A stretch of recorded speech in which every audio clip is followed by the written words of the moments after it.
नमस्कार, रीवा 24 के आज के अंक में आपका स्वागत है। पहले डालते हैं एक नजर आज की प्रमुख खबरों पर। रीवा को मिलेगा एक और फ्लाईओवर, 175 करोड़ की आएगी लागत। धूमधाम से मनाया गया नाग पंचमी और मंगला गौरी का त्योहार। न्याय की आस में आदिवासी परिवार घंटों पुलिस महानिरीक्षक से मिलने बैठा रहा, नहीं मिले एडीजी महोदय। और बैकुंठपुर थाना अंतर्गत लभौली गांव की एक नाबालिग के अपहरण और बलात्कार का मामला प्रकाश में आया। इन खबरों को आगे हम विस्तार से देखेंगे। रीवा को एक और फ्लाईओवर मिलने जा रहा है, जिसकी लागत लगभग 175 करोड़ रुपए बताई जा रही है। पूर्व मंत्री और वर्तमान विधायक राजेंद्र शुक्ल ने अपने निज निवास में एक पत्रकार वार्ता का आयोजन कर जानकारी देते हुए बताया कि केंद्र सरकार द्वारा रीवा के लिए एक और फ्लाईओवर मिलने जा रहा है, जो कलेक्ट्रेट से होकर ढेकहा में विष्णु विलास होटल के पास तक आएगा। इसी में से जुड़ी ब्रांच सिमरिया रोड से जुड़ेगी। इससे शहर में बढ़ रहे यातायात के दबाव से राहत मिलेगी। फ्लाईओवर की लागत लगभग 175 करोड़ रुपए तक आएगी। विस्तार से जानकारी दे रहे हैं रीवा विधायक राजेंद्र शुक्ल। भारत सरकार के सेतु बंध योजना में जो पुल और फ्लाईओवर्स बनाने का एक बड़ा महाअभियान केंद्र सरकार शुरू कर रही है। यहाँ सबके लिए बड़ी खुशी की बात है कि हमारे रीवा शहर में भी एक फ्लाईओवर जिसका प्रस्ताव हम लोगों ने भेजा था, जो कलेक्ट्रेट गेट से शुरू होगा और वो ये जो बीहर पुल है उसके ऊपर से होता हुआ ढेकहा तिराहे को पार करके और जो वो विष्णु पैलेस है उसके पहले उतरेगा। और एक उसका जो पाया है वो उधर सिमरिया तिराहे तरफ, जैसे कि बनकोइया तरफ भी लोग जा सकें और सिमरिया तरफ भी जा सकें, उसके पहले उतरेगा। उससे जो ढेकहा तिराहे में पुराने बस स्टैंड में जो ट्रैफिक को लेके जाम की स्थिति बनी रहती है, तो जिसको इस एरिया में जाना है पुराने बस स्टैंड में और ढेकहा तिराहे में, वो तो नीचे से जा सकेंगे क्योंकि सर्विस रोड भी पर्याप्त चौड़ी रहेगी। और जो आगे बढ़ना चाहते हैं उनको भी राहत है और उनकी वजह से दूसरे लोगों को भी जाम की स्थिति से गुजरना नहीं पड़ेगा। तो कुल मिला के फ्लाईओवर बनने से क्या फ़ायदे होते हैं, सिरमौर चौराहे में समान तिराहे में हम लोग देख ही रहे हैं। तो एक फ्लाईओवर और मंजूर हुआ है और ये काफ़ी लंबा है। इसकी लागत ही अकेले करीब 175 करोड़ है। तो इससे हम सब को ये खुशी है कि यह योजना केंद्र सरकार ने प्राथमिकता, और वो लोग सर्वे करते हैं, सर्वे करने के बाद फिर ही कोई प्रोजेक्ट स्वीकृत करते हैं। नगर की ओर बहुत तेज़ी के साथ आगे बढ़ रहा है और जो 10 साल बाद रीवा आता है वो तो खुद ही कहते हैं कि रीवा की तो तस्वीर बदल गई है, पहचाने में नहीं आता है रीवा। अब ये प्रक्रिया चालू है और आने वाले 5-10 वर्षों में पूर्ण रूप ले लेगा और रीवा के लोग गर्व करेंगे कि वास्तव में हम एक ऐसे बड़े शहर में रहते हैं जहाँ पर रोज़गार की पर्याप्त संभावनाएं हैं, जहाँ मेडिकल की सभी फैसिलिटीज़ हैं, जहाँ पर एजुकेशन के तमाम तरह के सेंटर हैं।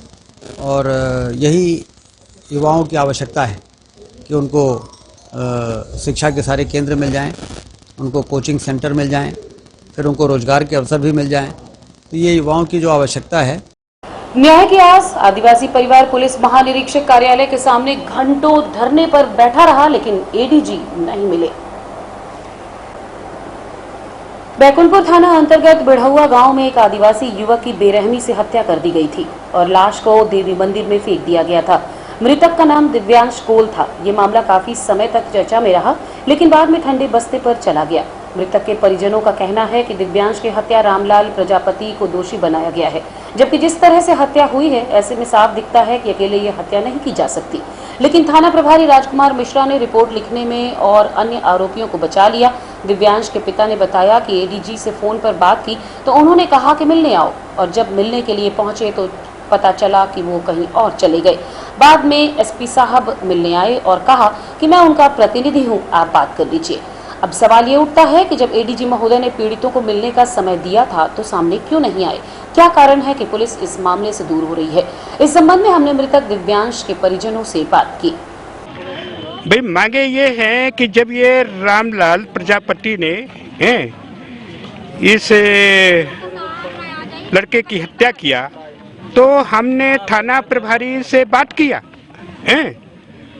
राजकुमार मिश्रा से कि आपके थाना के अंतर्गत ये घटना घट गई, आपने केवल एक आदमी को मुलजिम बनाया और किसी आदिवासी को एक आदमी मार नहीं सकता। प्लानिंग के साथ उसको कहीं दूसरी जगह मार करके और मंदिर में जाकर के कुल्हाड़ी मारा गया।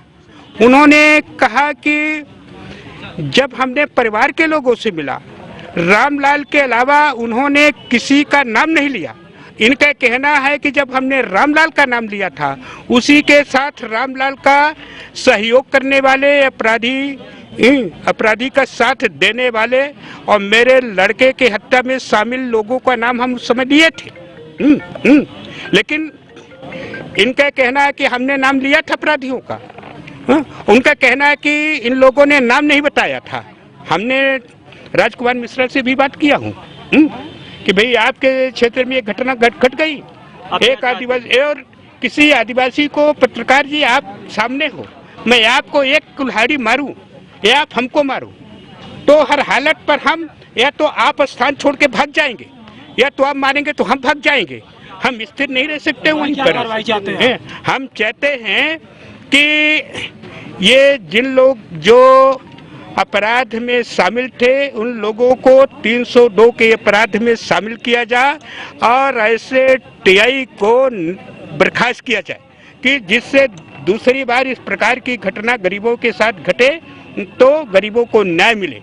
ऐसे अभी अधिकारियों से मुलाकात हुई, क्या आश्वासन मिला? हमने एडीजी से बात किया था कि और ये पूरी घटना बताया।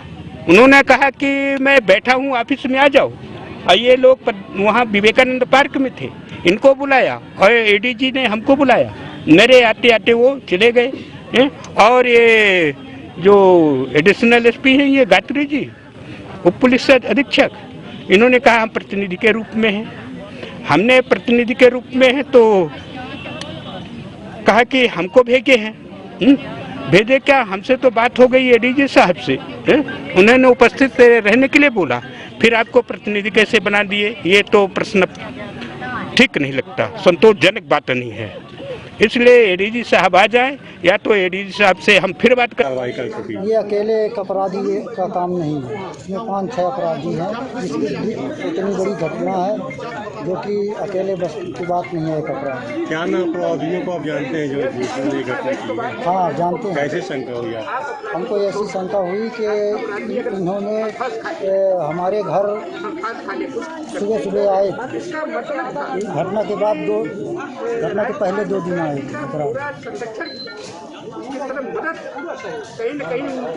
पुराना कोई विवाद भी था क्या उनसे? हाँ, कोई विवाद तो नहीं था। आप क्या काम करते थे खेत में क्या कोई? नहीं, वो हमारे खेत में पता लेके और उनका धंधा करते। इसके पहले भी इसको किडनैप किया गया था, लेकिन मतलब उसके फरियादी द्वारा कुछ नहीं बताया नहीं, उसको बेहोश करके लिया गया था। बैकुंठपुर थाना अंतर्गत लभौली गांव की एक नाबालिग के अपहरण का मामला प्रकाश में आया है, जिसमें गांव के ही एक युवक सहित सचिन मुड़ियारी के नवनिर्वाचित सरपंच की संदिग्ध भूमिका बताई जा रही है। पुलिस पूरे मामले को गंभीरता से ले रही है, क्योंकि उक्त नवनिर्वाचित सरपंच का शपथ कार्यक्रम भी 4 अगस्त को होना है, जबकि मामले की फरियादी, जिसे आरोपी द्वारा साथियों की मदद से सूरत ले जाकर दुष्कर्म किया गया था और पुलिस के पहुंचने से पहले वो इन्हीं साथियों की मदद से नाबालिग को रीवा वापस लाकर छोड़ दिए थे, जिसके बाद पुलिस ने मामला दर्ज कर मजिस्ट्रेट द्वारा कलमबंद बयान लिया। फरियादी और उसके परिजन एसपी कार्यालय पहुंचे और आरोपियों द्वारा धमकी देने व जान से मारने का खतरा भी बताया गया। आरोपियों की गिरफ्तारी की मांग भी की गई। एडिशनल एसपी अनिल सोनकर ने बताया कि युवती और युवक सूरत चले गए थे, जिनकी जानकारी होने के बाद परिजन उन्हें घर ले आए और यहां थाने में युवती ने पुलिस को यही बयान दिया था। लेकिन अगले दिन जब न्यायालय में बयान दिया, वहां 2-3 लोगों का नाम सहयोग करने में लिया था, जिस पर पुलिस विवेचना कर रही है। उक्त मामले की जांच की जा रही है और उसी के आधार पर कार्यवाही की जाएगी। 1 हफ्ते पहले बैकुंठपुर क्षेत्र से 2 बच्चे अपने घर से बिगर बताए चले गए थे, जिस पर जो बैकुंठपुर थाने में 363 का अपराध कायम हुआ था। पुलिस उसमें विवेचना कर रही थी। बच्चों को गुजरात में जाने की सूचना मिली थी। पुलिस वहाँ गई थी गुजरात में। इसके पहले परिजन भी वहाँ पहुँच गए थे और बच्चों को ले आए थे। पुलिस ने बैकुंठ पुलिस ने उसको दस्तयाब करके उनके कथन लिखे थे। तो बच्चियों ने पूछताछ में बताया कि वो बच्चे के साथ में गुजरात चली गई थी। दूसरे दिन जब न्यायालय में उसका 164 का बयान हुआ तो बच्ची ने बताया है कि उसमें कुछ 2-3 लोग उसको सहयोग करके रीवा तक लाए थे। इस संबंध में पुलिस जो है उसको संज्ञान लेकर के इन तथ्यों को भी शामिल करके विवेचना कर रही है और जो इसमें दोषी होंगे उनके विरुद्ध कार्रवाई की जाएगी। इसमें रेप की घटना भी घटी जी, दुष्कर्म की भी बात करी गई है, क्या सब कुछ नहीं, दुष्कर्म सहयोग की बात आई है। जो बाद में नाम आया है उसको सहयोग किया है। और इसमें निर्वाचित कोई एक सरपंच आ रहे हैं तो इसमें 3 नाम आए हैं। अभी ये मुझे जानकारी नहीं है कि उसमें कौन सरपंच है। बताइए क्या घटना हुई आपके साथ, किसने किया? सर हम लोग स्कूल जा रहे थे चौरा स्कूल के पास, वहीं पर बगीचा पीछे पड़ता है। तो नीलेश और विकास तिवारी ने मुझे ज़बरदस्ती बाइक में बैठाकर कट्टा चाकू दिखा रहे थे, बोल रहे थे हल्ला करोगी तो मारेंगे। फिर बैठाकर झिरिया पे ले गए। वहाँ पर 4 लोग थे, मुकेश और दीपेंद्र और अखिलेश्वर और वो मोनू और सनी समदरिया जो अभी नया सरपंच बना है।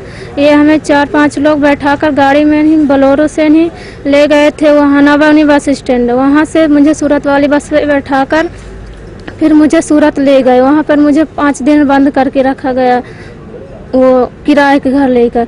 और वहाँ 21 तारीख को सुबह 10 बजे वो मुकेश तिवारी और अखिलेश्वर तिवारी और वो दीपेंद्र तिवारी के मामा मुझे लेने गए थे वहाँ पे बोलेरो लेकर। फिर वहाँ से मैंने अपनी मर्जी से आई। फिर वहाँ से दोनों साथ में आए। फिर रीवा में आकर वो बोले कि पीछे पुलिस लगी है, तुम नीचे मोड़ कर लो। फिर मुझे ज़बरदस्ती मुंह दबाकर वहाँ से नीचे मोड़ कर दिया गया। फिर वहाँ विकास तिवारी को उतार दिए और उसके मामा लेकर वहाँ से भाग गए। फिर मुझे सुबह 4 बजे 24 तारीख को ही चौरे स्कूल के पास छोड़ दिए गए थे। धूमधाम से मनाया गया नागपंचमी का पर्व। इस बार मंगला गौरी व्रत की वजह शिवालयों में उमड़ी भीड़। आज 2 अगस्त को नागपंचमी मनाई जा रही है। नागपंचमी के दिन नाग देवता की पूजा करने का विधान है। महाभारत के अनुसार राजा जन्मेजय के पिता राजा परीक्षित की मृत्यु तक्षक नाग के काटने से हुई। इसके प्रतिशोध में राजा जन्मेजय जब नागदाह यज्ञ करवा रहे थे तो उस समय मृत्यु के भय से तक्षक नाग देवराज इंद्र के यहाँ जाकर छिप गया था। इस यज्ञ के बारे में जब आस्तिक ऋषि को पता चला तो वे यज्ञ देवता की स्तुति करने लगे। ये देख राजा जन्मेजय ने आस्तिक मुनि को वरदान देने के लिए बुलाया। तब आस्तिक मुनि ने नागदाह यज्ञ रोकने का आग्रह किया। पहले तो राजा जन्मेजय ने इनकार किया, परंतु बाद में ऋषियों द्वारा समझाने पर वे मान गए। सर्प यज्ञ रुकवाने के बाद जब आस्तिक मुनि अपने मामा और नागों के राजा वासुक के पास गए तो वहां पर उपस्थित सभी सर्प आस्तिक मुनि का गुणगान कर रहे थे। तब वासुकी ने प्रसन्न होकर आस्तिक मुनि से वरदान मांगने के लिए कहा। तब आस्तिक मुनि ने कहा कि जो भी मेरा नाम ले उसे किसी तरह का कोई सर्प भय न रहे। तब वासुकी ने इन्हें वरदान दे दिया और तभी से हिंदू धर्म नाग पंचमी का पर्व मनाने लगा। वहीं दूसरी ओर इसका वैज्ञानिक महत्व भी है, जिसमें सांपों की प्रजाति को सुरक्षित रखने के लिए हमारे पूर्वजों ने इसको बनाए रखा, क्योंकि सांप फसल चक्र में बहुत महत्वपूर्ण स्थान रखते हैं। पंडित जी, आज नाग पंचमी है। किस लिए नाग पंचमी मनाते हैं? ये आज भोलेनाथ के जो है उनके पूजा करने से, नाग देवता की पूजा करने से और पृथ्वी के जो भोलेनाथ के वाहन हैं इनकी पूजा करने से सबको आशीर्वाद मिलता है। इनकी पूजा आज होती है, दूध चढ़ता है सबको पूजा करने से। और क्या क्या होता है? क्योंकि अब यहाँ तो भीड़ ही है। हम भगवान एक भोले हैं, सप्ताह है मंदिरों में और भोलेनाथ के मंदिरों में। इस समय तो सावन का मास चल रहा है, हर जगह भक्तों की भीड़ है, दर्शन कर रहे हैं और कामना पूर्ण कर रहे हैं। क्या शुभ नाम है? वंशपति छात्र पाठी।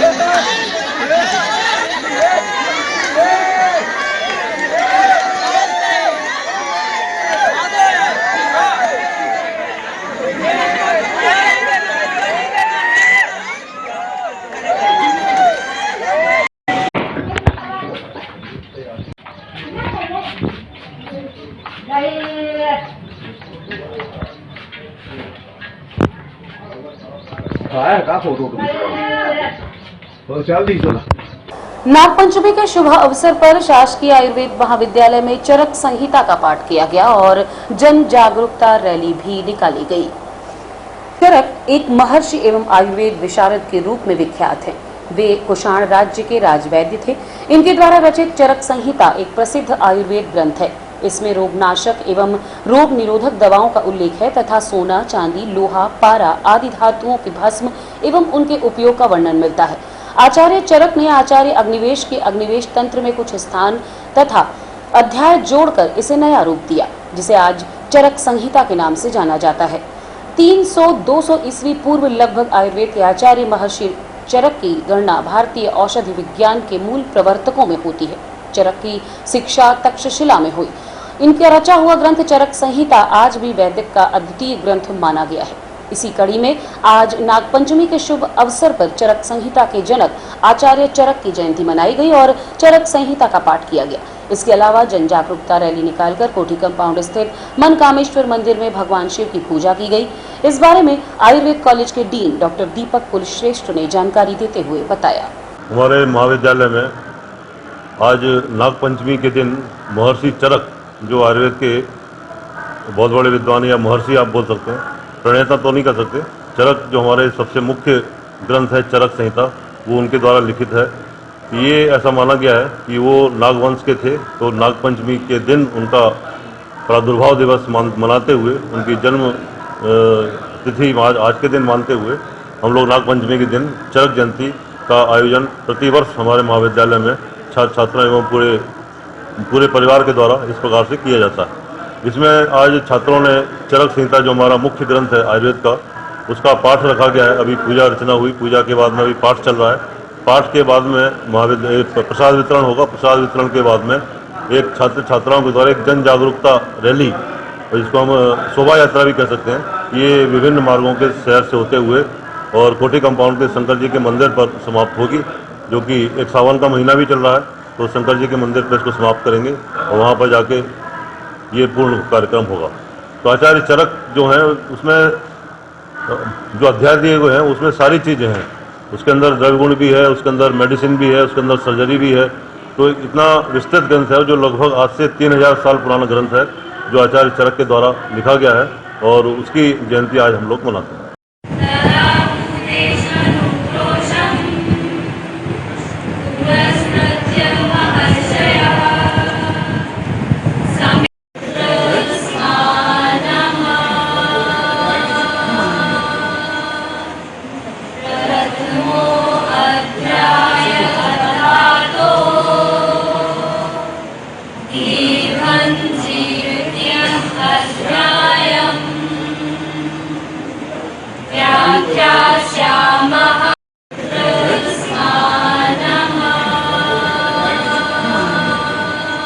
रीवा एनएसयूआई द्वारा छात्र संघ चुनाव प्रत्यक्ष प्रणाली से कराए जाने हेतु टीआरएस कॉलेज एनएसयूआई ने संभागीय आयुक्त को मुख्यमंत्री के नाम ज्ञापन सौंपा है। मुख्यमंत्री के नाम ज्ञापन सौंपते हुए एनएसयूआई अध्यक्ष पंकज उपाध्याय ने बताया कि सन 2017 में छात्र संघ के चुनाव हुए थे। उसके बाद से अभी तक चुनाव नहीं हुए, क्योंकि छात्र संघ का कार्यकाल 1 साल का होता है, जो 2018 में समाप्त हो चुका है। वर्तमान में कोई भी छात्र नेतृत्व नहीं। उन्होंने कहा कि जहां कांग्रेस पार्टी की सरकार है वहां चुनाव हो रहे हैं, लेकिन जिन राज्यों में भाजपा की सरकार है वहां छात्र संघ चुनाव नहीं हो रहे। इससे नेतृत्व क्षमता का नुकसान तो होता ही है, सरकार द्वारा उभरती प्रतिभाओं को कुचलने का प्रयास भी किया जा रहा है। छात्र संघ चुनाव को लेकर एनएसयूआई ने प्रदेश सहित रीवा में भी प्रदर्शन किया। कॉलेज चौराहा स्थित मुख्यमंत्री शिवराज सिंह चौहान का पुतला दहन, जल्द से जल्द छात्र संघ चुनाव कराने की मांग करते हुए प्रदेश सचिव अभिषेक तिवारी के नेतृत्व में आधा सैकड़ा कॉलेजी छात्रों के साथ किया गया विरोध प्रदर्शन। जैसा कि आपको विदित है कि राजस्थान सरकार ने छात्र संघ चुनाव को बहाल कर दिया है। शिवराज सरकार लगातार छात्र कई वर्षों से इसकी मांग कर रहे हैं छात्र संघ चुनाव को लेकर। सरकार नहीं चाहती है कि कोई छात्र नेता हमारे खिलाफ उंगली उठाए, विरोध करे। हम सब चाहते हैं कि हम छात्रों को भी अपने छात्र नेतृत्व और उसकी समिति और उसका नेतृत्वकर्ता होना चाहिए, ताकि हम लोग अपनी आवाज़ उठा सकें। लगातार एनएसयूआई मांग करती रही। आज पूरे प्रदेश भर में राज्य सरकार के खिलाफ प्रदर्शन करे मांग रखी जा रही है कि छात्र संघ चुनाव को बहाल किया जाए। इसी तारतम्य में हमने पुतला दहन करके मांग रखी है कि छात्र संघ चुनाव को बहाल किया जाए, ताकि हम लोग भी अपना प्रतिनिधि चुन सके। हर चुनाव हो गए, अपने अपने स्तर के सभी प्रतिनिधियों को चुनाव हो गया, हम छात्रों को भी नया प्रतिनिधि मिले, इसलिए छात्र मांगे अगर पूरी नहीं होती, जब चुनाव नहीं होते, इसके बाद हमारे निश्चित प्रदेश अध्यक्ष जो भी प्रदेश के मुखिया निर्णय लेंगे, चरणबद्ध आंदोलन होगी, यूनिवर्सिटियाँ बंद होगी, सड़क जाम, बहुत सारे अनवरत जो आंदोलन उसके लिए हम लोग काम करेंगे। शुभ नाम आप? अभिषेक तिवारी, एनएसयूआई प्रदेश सचिव। रीवा जिले में 3 अगस्त से टीकाकरण का चलेगा महाअभियान। प्रशासनिक अधिकारियों ने सभी को टीकाकरण अभियान में शामिल होने की appeal. CMHO doctor NN Mishra ने बताया कि 3 अगस्त को आयोजित होने वाले महाअभियान के साथ ही सोमवार से शनिवार तक जिले के मेडिकल कॉलेज, जिला चिकित्सालय, सभी सिविल अस्पताल व सामुदायिक स्वास्थ्य केंद्रों, प्राथमिक स्वास्थ्य केंद्रों, संजीवनी क्लिनिक, संस्था स्तर उप स्वास्थ्य केंद्रों अंतर्गत ग्रामों में प्रतिदिन सत्र आयोजित किए जाएंगे, जहां 12 वर्ष से अधिक आयु के कोई भी हितग्राही अपना टीकाकरण निःशुल्क करवा सकते हैं। जिला टीकाकरण अधिकारी डॉक्टर बसंत अग्निहोत्री ने बताया कि 18 से 59 वर्ष आयु के ऐसे व्यक्ति जिन्होंने कोविड-19 टीकाकरण की दूसरी डोज 6 माह पूर्व लगवाई है, वो निःशुल्क प्रिकॉशन डोज लगवा सकते हैं। 30 सितंबर तक जिले के 16 लाख से अधिक व्यक्तियों को प्रिकॉशन डोज लगाई जाएगी। उपरोक्त दिवस में जिले भर में कम से कम 400 केंद्र बनाए गए, जहां मोबाइल टीम द्वारा भी टीकाकरण किया जाएगा। असल पर ये जो महाअभियान आया है, ये महाअभियान पूरे रीवा जिले में होगा। रीवा शहर प्लस हमारे 9 ब्लॉक है, सब ब्लॉकों में लगेगा। और ये हमारे जो सामुदायिक स्वास्थ्य केंद्र है, प्राइमरी हेल्थ सेंटर है, उप स्वास्थ्य केंद्र है, इसके अलावा भी अन्य कोई बड़ी जगह है, नगर परिषद है और बड़ा गांव है, इन सब जगहों में लगेगा। करीब 438 बूथ तय किए जा चुके हैं। 438 बूथों में ये कार्यक्रम है। इसमें जो है सबसे ज़्यादा ध्यान दिया जा रहा है 18 वर्ष के ऊपर वाले लोगों का।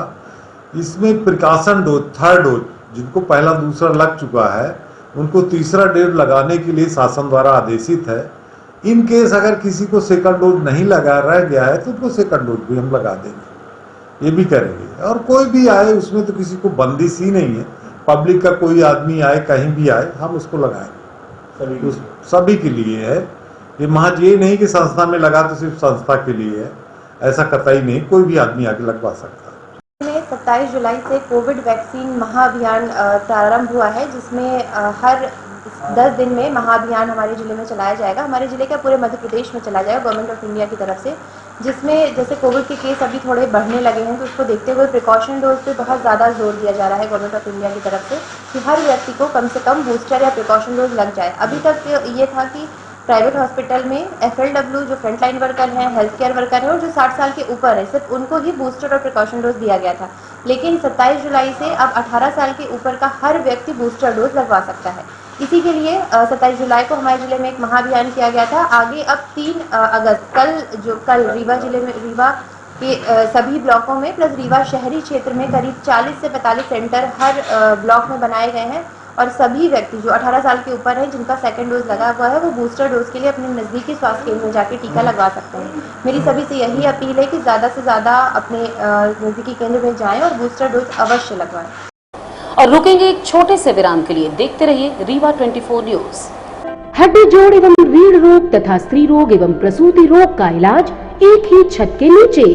विघ्नहर्ता hospital and trauma centre, hotel landmark के पास, रतहरा, रीवा। डॉक्टर संतोष सोनी, पूर्व चिकित्सक, बॉम्बे हॉस्पिटल, मुंबई। हड्डी जोड़ एवं रीढ़ रोग विशेषज्ञ, छोटे चीरे एवं दूरबीन विधि द्वारा हाथ तथा पैर की हड्डियों का ऑपरेशन। गठियाबात, जटिल एवं बिगड़े हुए फ्रैक्चर का बेहतर इलाज करते हैं डॉक्टर संतोष सोनी। विघ्नहर्ता हॉस्पिटल ट्रामा सेंटर में ही स्त्री एवं प्रसूत रोग विशेषज्ञ डॉक्टर शैलजा सोनी भी उपलब्ध हैं, जिनकी देखरेख में नॉर्मल डिलीवरी, सिजेरियन ऑपरेशन एवं बच्चेदानी से संबंधित ऑपरेशन की बेहतर सुविधा। संतानहीन दंपत्ति तत्काल संपर्क करें। विघ्नहर्ता hospital and trauma centre, hotel landmark के पास, रतहरा, रीवा। सुविधाजनक एवं सफल इलाज हेतु आज ही संपर्क करें। विघ्नहर्ता hospital and trauma centre, hotel landmark के पास, रतहरा, रीवा। मोबाइल नंबर 7828781983 अथवा 8462956774। रीवा बिछिया पुलिस की बड़ी कार्यवाही, 307 देसी शराब के साथ एक आरोपी गिरफ्तार। बिछिया पुलिस ने बड़ी कार्यवाही करते हुए 307 देसी शराब के साथ एक आरोपी को गिरफ्तार किया है। थाना प्रभारी जगदीश सिंह ठाकुर ने मीडिया को जानकारी देते हुए बताया, मुखबिर द्वारा कई दिनों से सूचना मिल रही थी कि बिछिया थाना अंतर्गत हिरोल गांव के पास रात्रि के करीब आरोपी विकास कोल द्वारा देसी शराब की बिक्री की जा रही है। तभी बिछिया पुलिस ने टीम बनाकर दबिश दी। मौके पर आरोपी द्वारा शराब पुलिस बरामद हुई, जिसमें से पुलिस ने शराब की कीमत लगभग 27,000 बताई। बिछिया पुलिस ने आरोपी को न्यायालय में पेश कर जेल भेज दिया है। जी हाँ, थाना बिछिया अंतर्गत हिरोल गांव में कई दिनों से जो है दारू बेचने की सूचना प्राप्त हो रही थी।